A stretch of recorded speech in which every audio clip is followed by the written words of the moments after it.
12 साल की बच्ची जो है उसका शौहर बन गया और सिंध से कस्टडी लेके कहीं भी चला जाए। तो ये है कि इसको एक एग्जांपल बनाना चाहिए।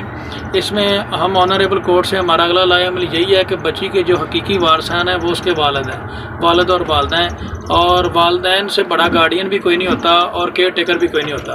तो कानून के मुताबिक जो कस्टडी है बच्ची की, 14 साल की बच्ची है, ये चाइल्ड रेस्ट्रेंट मैरिज एक्ट और सिंध मैरिज एक्ट की खुली वायलेशन है। फिर ऊपर से ये भी प्रूव हो चुका है कि निकाह नामा भी जाली है।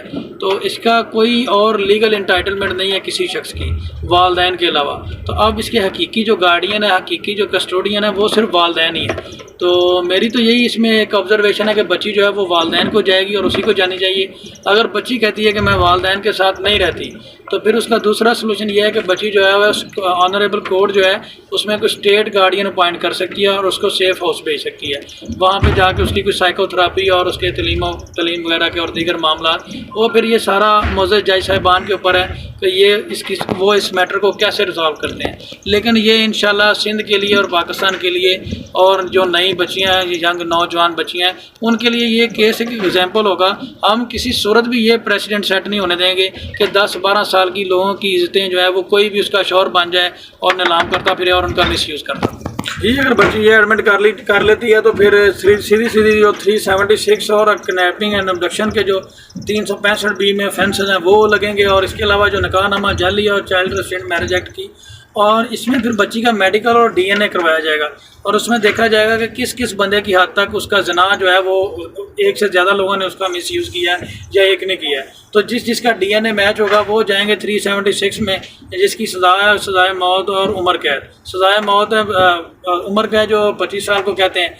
तो आगे जो बाकी जो फैसिलिटेटर हैं वो आएंगे अगवा वगैरह में, किडनैपिंग एंड अबडक्शन में, तो उनकी जो है 365 में सज़ा लिखी गई है। तो बाकी जो रोल है इसमें अब ये देखेंगे, ये सारी चीज़ें जो है ये तफ्तीश के दौरान, इन्वेस्टिगेशन के दौरान डिसाइड होंगी, और जो सज़ा जज़ा का मामला वो जज साहिबान ने एविडेंस को देखते हुए इसको डिसाइड। 12 साल की बच्ची जो है उसका शौहर बन गया और सिंध से कस्टडी लेके कहीं भी चला जाए। तो ये है कि इसको एक एग्जांपल बनाना चाहिए। इसमें हम ऑनरेबल कोर्ट से हमारा अगला लाया अमल यही है कि बच्ची के जो हकीकी वारसान हैं वो उसके वालिद हैं, वालिद और वालदा हैं, और वालदैन से बड़ा गार्डियन भी कोई नहीं होता और केयर टेकर भी कोई नहीं होता। तो कानून के मुताबिक जो कस्टडी है बच्ची की, 14 साल की बच्ची है, ये चाइल्ड रेस्ट्रेंट मैरिज एक्ट और सिंध मैरिज एक्ट की खुली वायलेशन है। फिर ऊपर से ये भी प्रूव हो चुका है कि निकाह नामा भी जाली है। तो इसका कोई और लीगल इंटाइटलमेंट नहीं है किसी शख्स की वालदैन के अलावा। तो अब इसके हकीकी जो गार्डियन है, हकीकी जो कस्टोडियन है, वो सिर्फ वालदैन ही है। तो मेरी तो यही इसमें एक ऑब्जर्वेशन है कि बच्ची जो है वो वालदैन को जाएगी और उसी को जानी चाहिए। अगर बच्ची कहती है कि मैं वालदैन के साथ नहीं रहती, तो फिर उसका दूसरा सलूशन ये है कि बच्ची जो है वह ऑनरेबल कोर्ट जो है उसमें कोई स्टेट गार्डियन अपॉइंट कर सकती है और उसको सेफ़ हाउस भेज सकती है। वहाँ पे जाके उसकी कोई साइकोथेरापी और उसके तलीम वगैरह के और दीगर मामला, वो फिर ये सारा मोअज़्ज़ज़ जज साहिबान के ऊपर है कि ये वो इस मैटर को कैसे रिजॉल्व करते हैं। लेकिन ये इंशाल्लाह सिंध के लिए और पाकिस्तान के लिए और जो नई बच्चियाँ हैं, यंग नौजवान बच्चियाँ हैं, उनके लिए ये केस एक एग्जाम्पल होगा।